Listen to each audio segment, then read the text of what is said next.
Tripura north ইস্টের খুব সুন্দর একটা জায়গা, যে জায়গা পুরা ভারতবর্ষ চিনে। তার রিচ হেরিটেজ, তার কালচার, তার ঐতিহ্য, তার সংস্কৃতি নিয়ে আসে।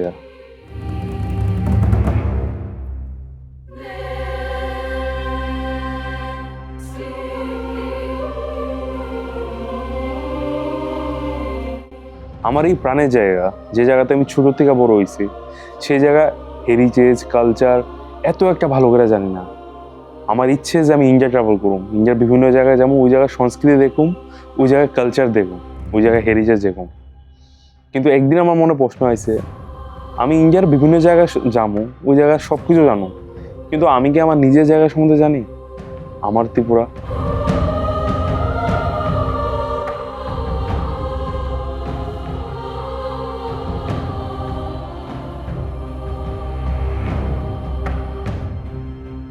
আজকে আমি জানতে চাই ত্রিপুরার শুরু থেকে শুরু গল্পগুলা, কেন ত্রিপুরা এত বিখ্যাত, ত্রিপুরা সেই আগের ঐতিহ্য, আগের হিস্ট্রিগুলা, আগের কালচারগুলা। আজকের এই প্রথম এপিসোডে দ্য অরিজিন অফ ত্রিপুরা।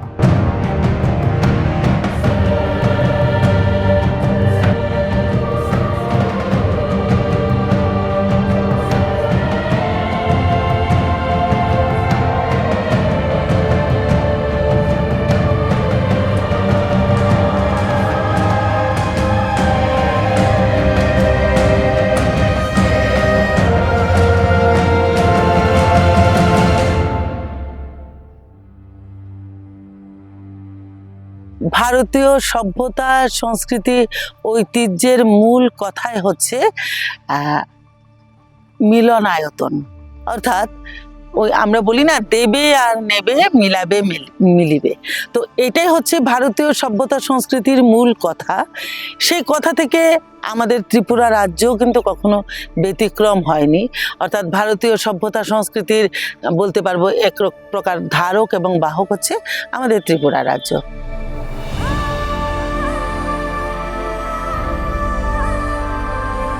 আমি জানতে চাই যে ত্রিপুরার নামকরণটা কি করে হয়েছে। কোন এক সময় শুনছিলাম ত্রিপুরার এক রাজা আছিল, তার নামকরণ দিয়ে সেটা ত্রিপুরার নাম হয়েছে। বা কোন এক সময় শুনছিলাম মহাভারতের কোন এক রাজা আছিল, সেই রাজা রাজত্ব করতে দেখা এলাকা তার নামে হয়েছে। আসলে জানতে চাই যে ত্রিপুরার নামটা কি করে আইছে।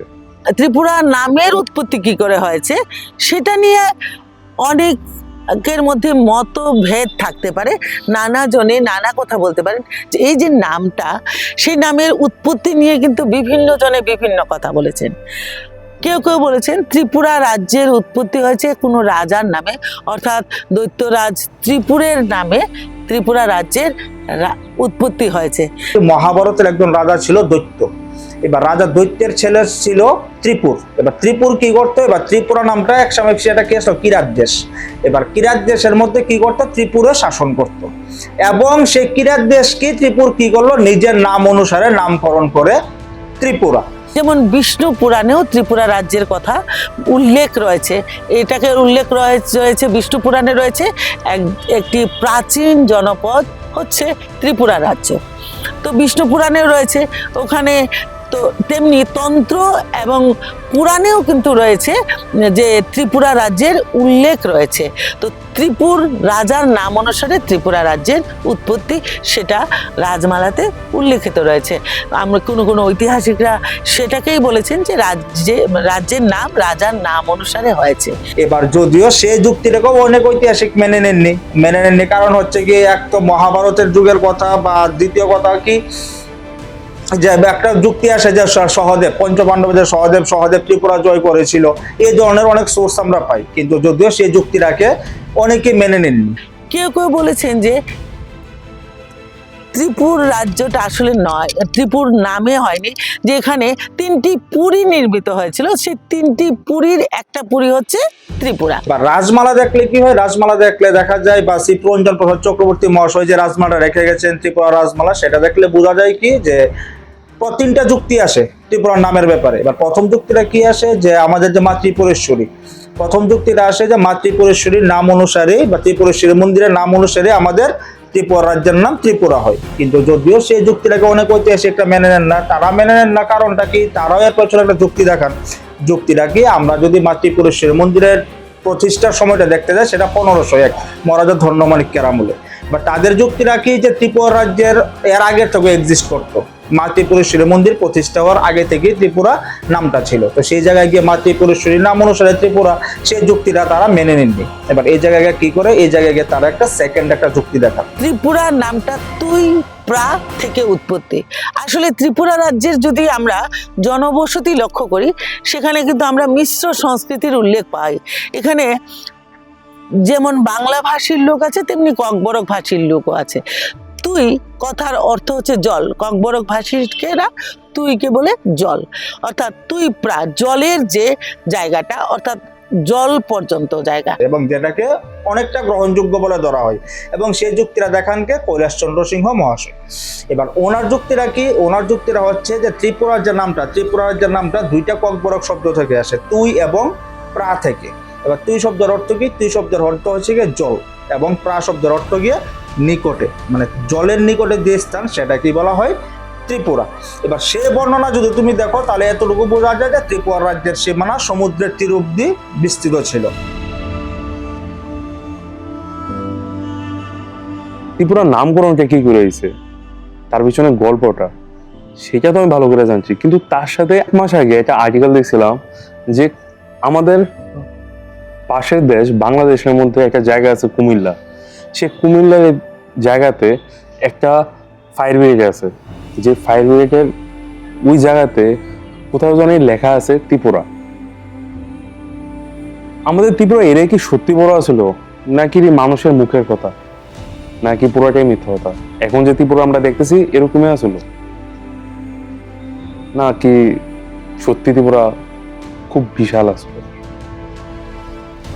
ত্রিপুরা নামের উৎপত্তি কি করে হয়েছে সেটা নিয়ে অনেকের মধ্যে মতভেদ থাকতে পারে, নানা জনে নানা কথা বলতে পারেন, কিন্তু ত্রিপুরার আয়তন যে বিশাল ছিল সে ব্যাপারে কিন্তু প্রত্যেকেই একমত। এবং কৈলাসচন্দ্র সিংহ যথেষ্ট যুক্তি দিয়ে দেখানোর চেষ্টা করেছেন বা ঐতিহাসিক তথ্য প্রমাণ দিয়ে দেখানোর চেষ্টা করেছেন যে ত্রিপুরা রাজ্যের সীমানা তুমি যদি দেখো আরাকান রাজ্য, মণিপুর, শ্রীহট্ট বা বাংলাদেশের নোয়াখালী, চট্টগ্রাম পর্যন্ত বিস্তৃত ছিল ত্রিপুরার সীমানা। কৈলাসচন্দ্র সিংহ সেই বর্ণনাটা দিয়ে দেখানোর চেষ্টা করেন। এবার কৈলাসচন্দ্র সিংহের যে মতামত, সেই মতামতটা আরো প্রবলভাবে গ্রাহ্য হয় সেই জায়গায় গিয়ে যখন তুমি মহারাজা ধর্মমাণিক্যের আমলে যে শুক্রেশ্বরের বানেশ্বর চক্রবর্তী, যারা বাংলা পয়েরা রাজমালা রচনা করেন, এবার সে বাংলা পয়েরা রাজমালাতে তারা ত্রিপুরার যে সীমানার যে বর্ণনা দেন, সেই বর্ণনা দেখলে বোঝা যায় কি যে ত্রিপুরা রাজ্যের সীমানা সম্পূর্ণ লুসাই অঞ্চল, মণিপুরের দক্ষিণ এবং পশ্চিম অংশ বা ময়মনসিংহ জেলার দক্ষিণ অংশ, শ্রীহট্ট, নোয়াখালী পর্যন্ত ত্রিপুরার সীমানা বিস্তৃতি ছিল। সেটা কিন্তু শুক্রেশ্বর এবং বানেশ্বর যে বাংলা পয়েরা রাজমালা রচনা করেন সেখানেও তার বর্ণনা দেওয়া। সো এই জায়গায় কি হয় যে কৈলাসচন্দ্র সিংহের যে মতামতটা 3 নম্বর মতামত যে তুই এবং প্রা বা জলের নিকটের স্থান, সেটা কিন্তু অনেকটা গ্রহণযোগ্যতা বেড়ে যায়। প্রাচীন শিলালিপি থেকে, গুপ্ত বংশের প্রাচীন শিলালিপি থেকে দেখতে পাই যে কামরূপ, সমতট, যে সমুদ্রগুপ্তের আমলে যে কর দান করত, কামরূপ, সমতট, তার মধ্যে কিন্তু ত্রিপুরাও কিন্তু সমুদ্রগুপ্তকে কর দান করত। তেমনি অশোকের শিলালিপিতেও কিন্তু আমরা দেখতে পাই ত্রিপুরার, অশোকের শিলালিপির মধ্যেও ত্রিপুরা রাজ্যের নাম উল্লেখ রয়েছে। তো আমাদের এই ত্রিপুরা রাজ্য একেবারে বিষ্ণু পুরাণে যেমন করে বলা হয়েছিল যে প্রাচীন জনপদ, সত্যিকার অর্থেই প্রাচীন জনপদ ছিল, তখন বৃহৎ আয়তনে ছিল। তুমি যদি তাছাড়া একটা জিনিস কি, তুমি যদি ত্রিপুরার নামকরণ বা অরিজিনটা দেখতে যাও, তো বিভিন্ন রাজ্যের যে ইতিহাস, সেই ঐতিহাসিক যেমন ত্রিপুরা রাজমালা বা সেমভাবে অন্যান্য রাজ্যের ঐতিহাসিক গ্রন্থ আছে। এবার সেই ঐতিহাসিক গ্রন্থগুলিতে কি হয়, ত্রিপুরারে কিন্তু অন্য নামেও ডেসক্রাইব করা হয়।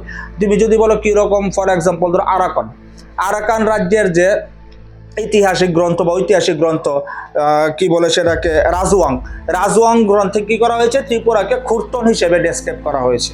বা মণিপুরের যে ঐতিহাসিক গ্রন্থ, সেখানে ত্রিপুরাকে কি করা হয়েছে, সেখানে ত্রিপুরাকে একলেং হিসেবে ডেসক্রাইব করা হয়েছে। বা প্রাচীন ভারতের যারা ঐতিহাসিক, প্রাচীন ভারতের ঐতিহাসিকরা ত্রিপুরাকে কি হিসেবে মেনশন করে, জাজনগর বা জাজিনগর হিসেবে।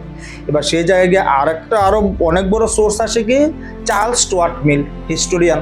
এবং উনার যে গ্রন্থ বাংলার ইতিহাস, এবার ওই বাংলার ইতিহাস গ্রন্থে উনি মেনশন করেছেন যে 1279-তে লক্ষণাবতীর যে রাজা ছিলেন তুগরিল খা জাজনগরে আক্রমণ করে।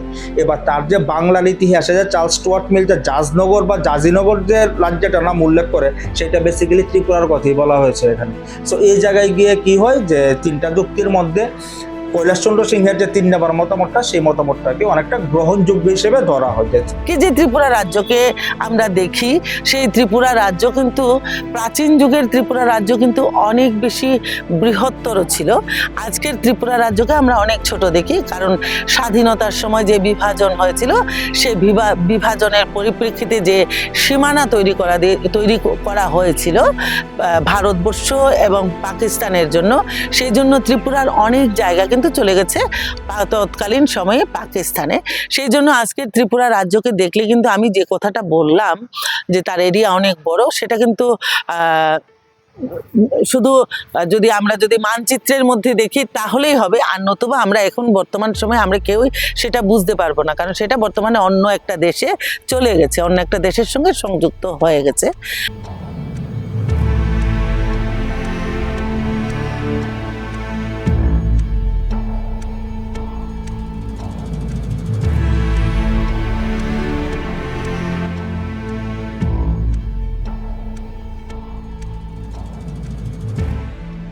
এটা তো ঠিক যে ত্রিপুরা এরিয়া খুব বিশাল আসলো, আমরা এখন যে ত্রিপুরা দেখতেছি এরকম ত্রিপুরা আসলো না। তো তার সাথে আরেকটা প্রশ্ন মনে হয় যে আমরা শুনছি যে ভারতবর্ষে বিভিন্ন জায়গায় বিভিন্ন রাজারা রাজত্ব করছে। তো সিমিলারলি আমি জানতে চাই যে আমাদের ত্রিপুরাতে কোন রাজারা রাজত্ব করছে, কতজন রাজা রাজত্ব করছে। এবার তুমি যদি ত্রিপুরা রুলারের দিকে দেখতে যাও, রাজমালা যদি দেখো, সো রাজমালাতে মেনশন করা আছে 179 রুলার্স ত্রিপুরাতে, মোট 179 জন রাজার উল্লেখ পাওয়া যায়, যার মধ্যে মাইথোলজিক্যাল রুলার আছে প্লাস মাণিক্য ডাইনেস্টি।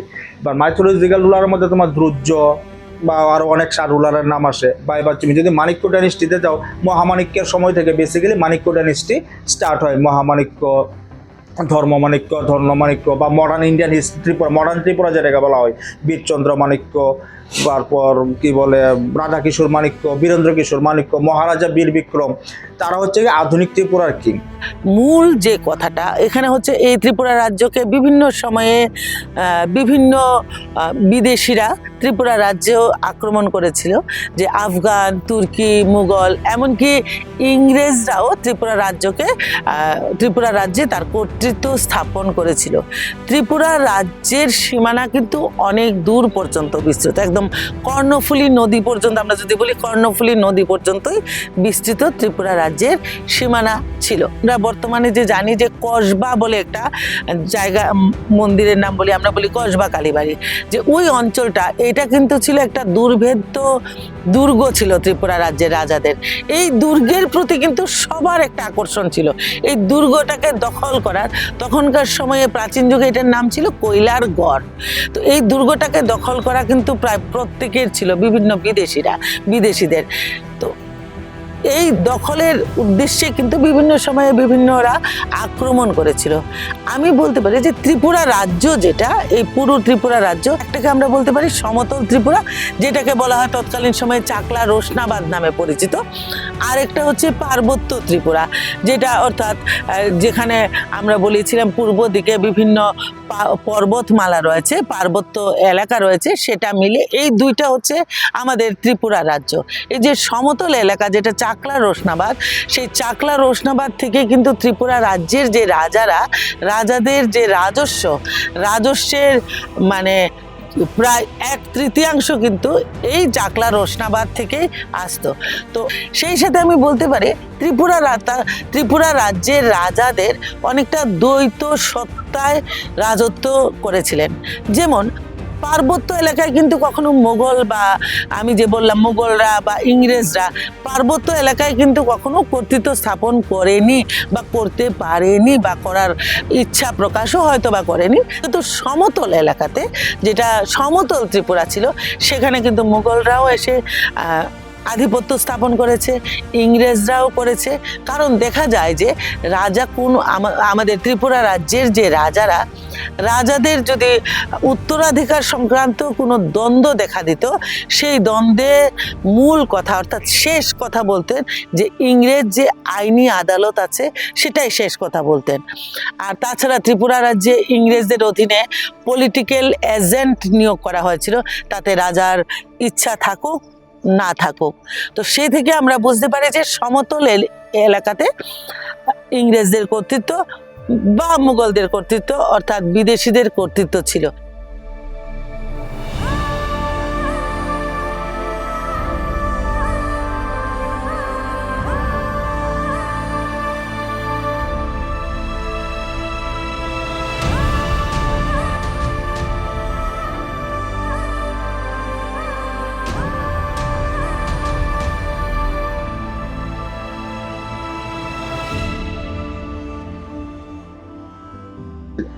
এবার ব্রিটিশের আমল থেকে যখন ভারতবর্ষ স্বাধীনতার দিকে অগ্রসর হয়, ধরো 1945-46 এর পর থেকেই তো ধারণা হয়ে যায় যে ত্রিপুরা বেসিক্যালি ভারতবর্ষ স্বাধীন হতে যাচ্ছে। এবার ওই জায়গায় গিয়ে তখন কি হয়, ভারতবর্ষ ছোট ছোট 565টা স্টেটে বিভক্ত ছিল, খণ্ডে বিভক্ত ছিল। এবার সেই জায়গায় গিয়ে একটা প্রশ্ন আসে যে কোন স্টেট কার সাথে যাবে। সেই স্বাধীনতার সময় আমাদের ত্রিপুরা রাজ্যের রাজা ছিলেন বীর বিক্রম কিশোর মাণিক্য বাহাদুর। তিনি স্বাধীনতার সময় মারা যান। তো তার নাবালক পুত্র কিরিট বিক্রম কিশোর মাণিক্য বাহাদুর, এবং যেহেতু নাবালক ছিলেন উনি রাজা, যেহেতু নাবালক ছিলেন, স্বভাবতই রাজমাতা কাঞ্চনপ্রভা দেবী কাউন্সিল অফ রিজেন্সি হিসাবে তিনি আমাদের ত্রিপুরা রাজ্যকে শাসন করতেন। শেষ পর্যন্ত 1949 সালের 15 অক্টোবর মহারানী অর্থাৎ রাজমাতা কাঞ্চনপ্রভা দেবী ভারতবর্ষের সঙ্গে ত্রিপুরা রাজ্যকে যুক্ত করেছিলেন। সরকারের সাথে মার্জার এগ্রিমেন্ট সাইন করে, যেটা ইমপ্লিমেন্ট হয় 15 অক্টোবর 1949, এবং ত্রিপুরা গিয়ে কি হয়, ত্রিপুরা গিয়ে ভারতবর্ষের সাথে যুক্ত হয়।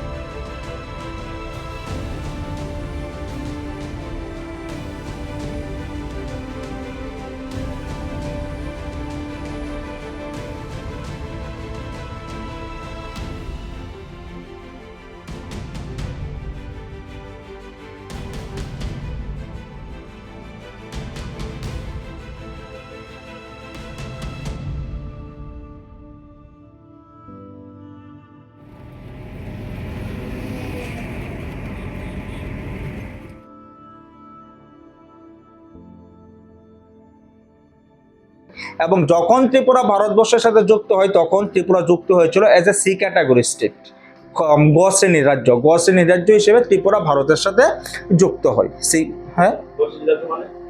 সি ক্যাটাগরি যখন ভারতবর্ষের সাথে বিভিন্ন state, A category, B category হয়, স্টেটগুলিকে যুক্ত করা হয়। মানে ফুল ফ্লেজেড স্টেট বা সম্পূর্ণ, যেমন ত্রিপুরা বর্তমানে কি পূর্ণ রাজ্য, ত্রিপুরা কিন্তু ইউনিয়ন টেরিটরি বা অন্য কিছু না, পূর্ণ রাজ্য ত্রিপুরা। তো ত্রিপুরা প্রথমে পূর্ণ রাজ্যের স্ট্যাটাসটা পায়নি, প্রথম ত্রিপুরা সি ক্যাটাগরি স্টেট হিসেবে যুক্ত হয় ভারতের সাথে অন 26 জানুয়ারি 1950, মিনস যেদিন ভারতের সংবিধান কার্যকরী হয়।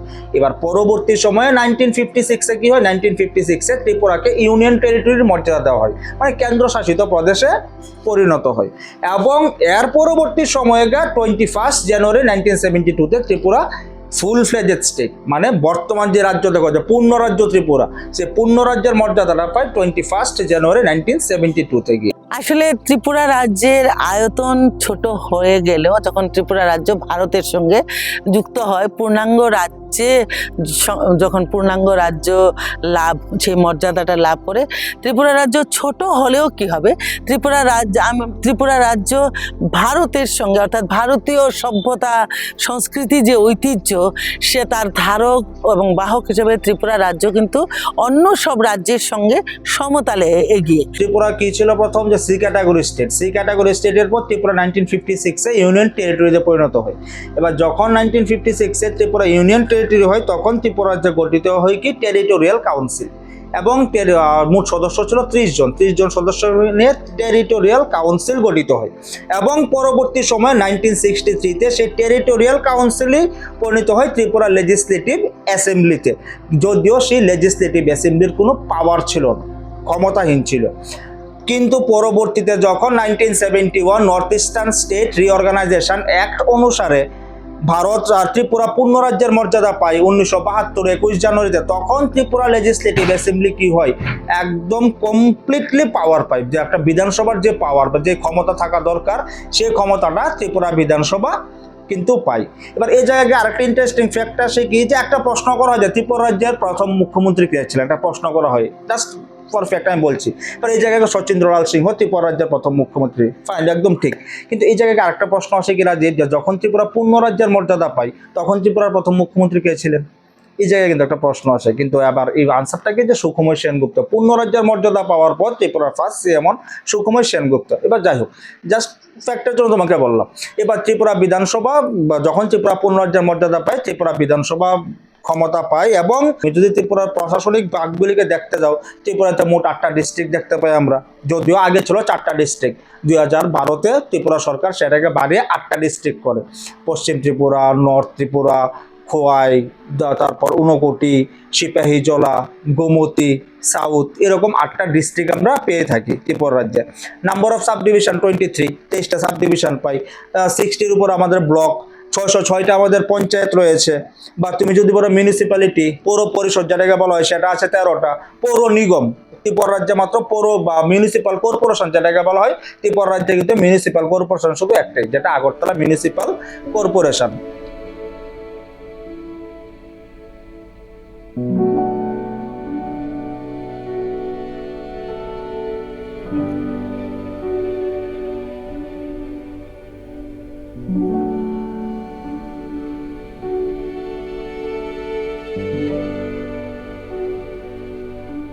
এই কথা বলতে পারি যে ত্রিপুরা রাজ্য একটা হচ্ছে অর্থাৎ নর্থ ইস্টার্ন জোন, যেমন উত্তর পূর্ব ভারতের বিভিন্ন রাজ্যগুলোর মধ্যে ত্রিপুরা রাজ্য সত্যিকার অর্থে একটা, যে বিবিধের মাঝে ঐক্য, যে কথাটা আমরা বলি যে ভারতীয় সভ্যতা সংস্কৃতির ঐতিহ্যের মূল কথা, বিভেদের মাঝে ঐক্য, সেটা কিন্তু আমরা ত্রিপুরা রাজ্যের, আমরা ত্রিপুরাবাসী হিসাবে আমরা দেখতে পাই ত্রিপুরা রাজ্যের ক্ষেত্রে কিন্তু সেটা একেবারেই মানে প্রযোজ্য।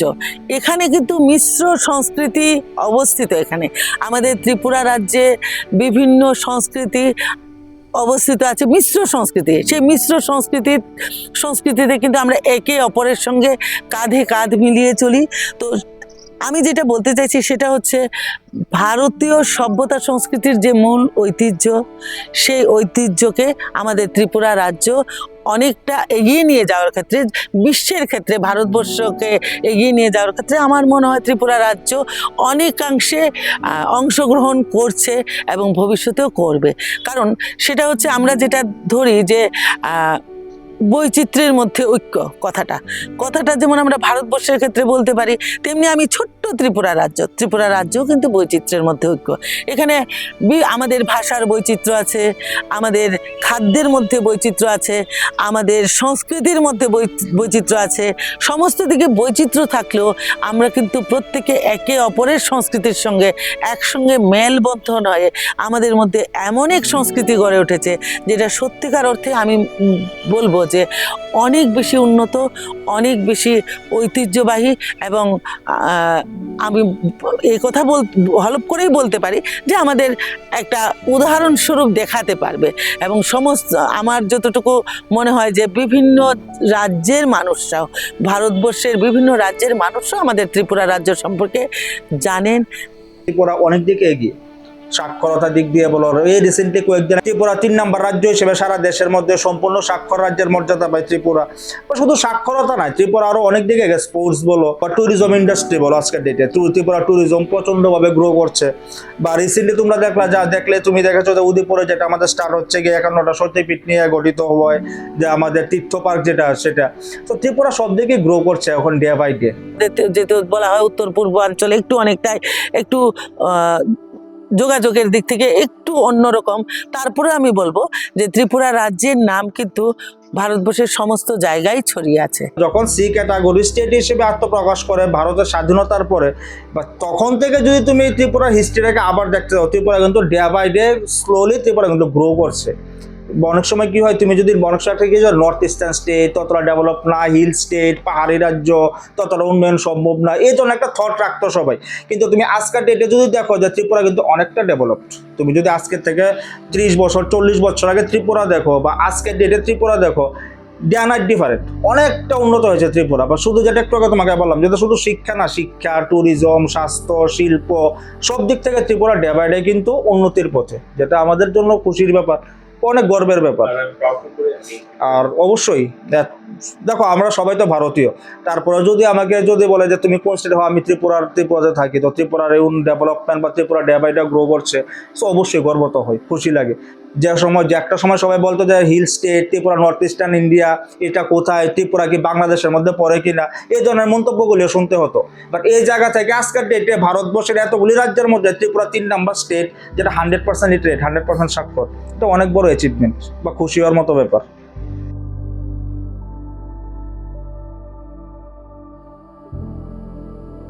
ত্রিপুরা আমার নিজের হোম গ্রাউন্ড।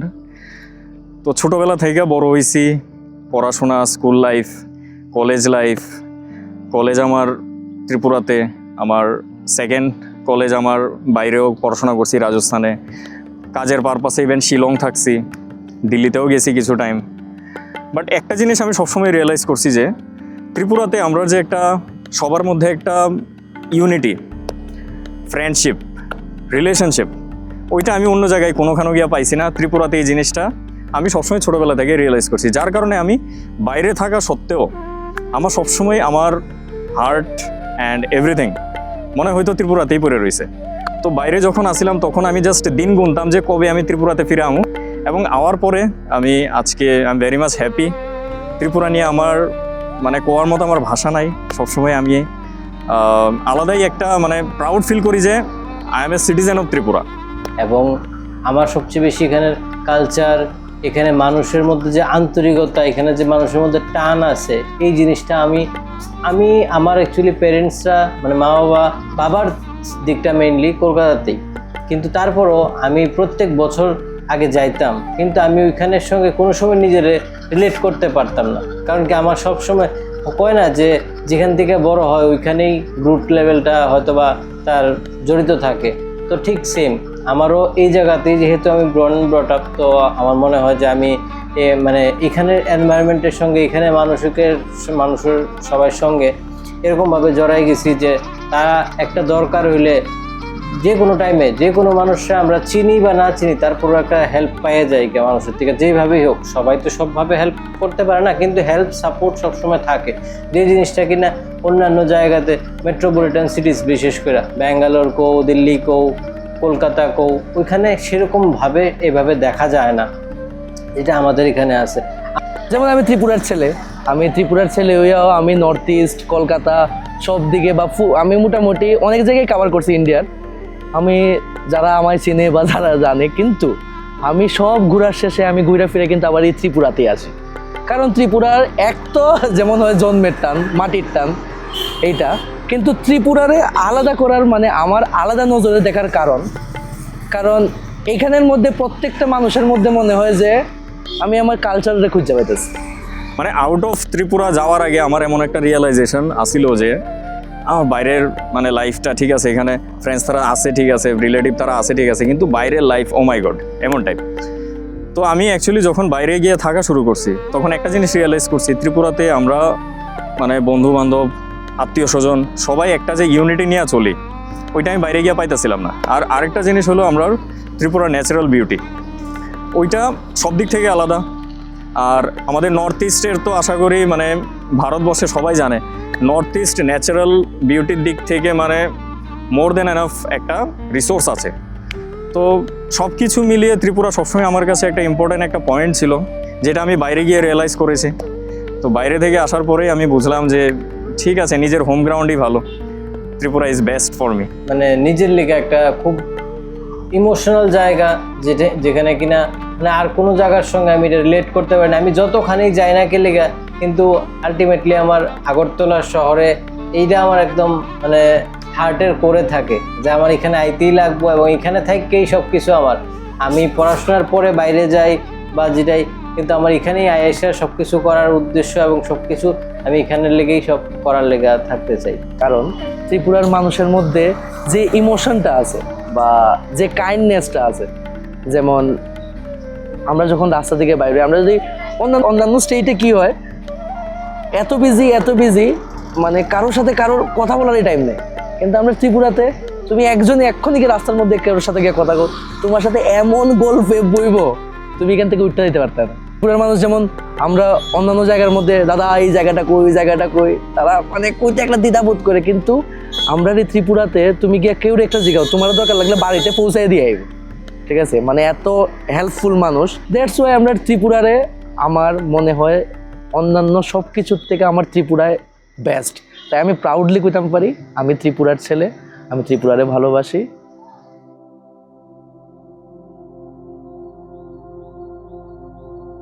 আজকের এই ডকুমেন্টারিটা শ্যুট করে আমার খুব ভালো লাগছে। আজকে আমি জানতে পারছি আমাদের ত্রিপুরা অরিজিন কী করে হয়েছে, ত্রিপুরার নামকরণ কী করে হয়েছে, ত্রিপুরা কী করে সেটা ইন্ডিয়ার মধ্যে অ্যাড হয়েছে, ত্রিপুরা এরিয়া কতটুকু আসলো, তার সব কিছু জানতে পারছি। আমার যদি কোনো ভুল ত্রুটি হয়ে থাকে তাহলে কি আমি ক্ষমা চাই নিতেছি। আমি জানি আমার ভিডিওতে এখনও অনেক খামতি আছে, আরও সুন্দর হতে পারতো বা আরও ইনফরমেশান অ্যাড হতে পারতো, কিন্তু যদি এরকম করতে লাগে তাহলে আমার 10 ঘন্টার ভিডিও বানাতে লাগবে, আর অনেক একটা প্রজেকশন মানুষ লাগবে অনেক, কারণ একটা প্রজেকশন করলে কিরকম একটা জিনিস আছে, আমার কাছে কোনো এরকম নাই। কিন্তু আমি চেষ্টা করতেছি, মানে ইন্সপিরেশন নিয়েছি নেটফ্লিক্স, ন্যাশনাল জিওগ্রাফি এর থেকে, যাতে আমি তাদের মতো যাতে ডকুমেন্টারি বানাতে পারি। আমি জানি না এটা মধ্যে আমি কতটুকু করতে পারছি, বাট আমার 100% ট্রাই আসলো যে আমি এরকম করতে পারি। কিন্তু তার থেকেও বেশি আমার ইচ্ছা ছিল যে আমি ত্রিপুরার কালচারটারে অল ওভার ইন্ডিয়া আমি তুলে ধরতে পারি। আমার স্বপ্ন আমি ইন্ডিয়া ট্রাভেল করব, আমার স্বপ্ন আমি শর্ট ফিল্ম বানাবো, ডকুমেন্টারি বানাবো, মুভি বানাবো। আর যখন আমি আমার এই স্বপ্নটা পূরণ করুম, ইন্ডিয়া ট্রাভেল করুম, ভারতবর্ষের বিভিন্ন জায়গায় যাম, তখন ওইদিকে মানুষ যখন আমার কইব যে তুমি যে জায়গায় থাকছো সেই জায়গার সম্বন্ধে তখন যে আমি কইতে পারি, আমি প্রাউডলিভাবে কইতে পারি, যাতে আমি নলেজগুলো জানা থাকি। তো যখন আমি বাড়িতে যাবো তখন আমি আমার ফ্যামিলির সাথে এগুলো শেয়ার করব, যেগুলো আজকে আমি জানছি। আশা করি তোমারও ভালো লাগছে, তুমিও শেয়ার করো। আর যদি ভুল ত্রুটি হয়ে থাকে তার লিগে আবারও সরি, আস্তে আস্তে ইমপ্রুভ করলাম। দেখা হইতেছে নেক্সট এপিসোডে। ভালো থাকো ফ্যামিলির সাথে, টাটা।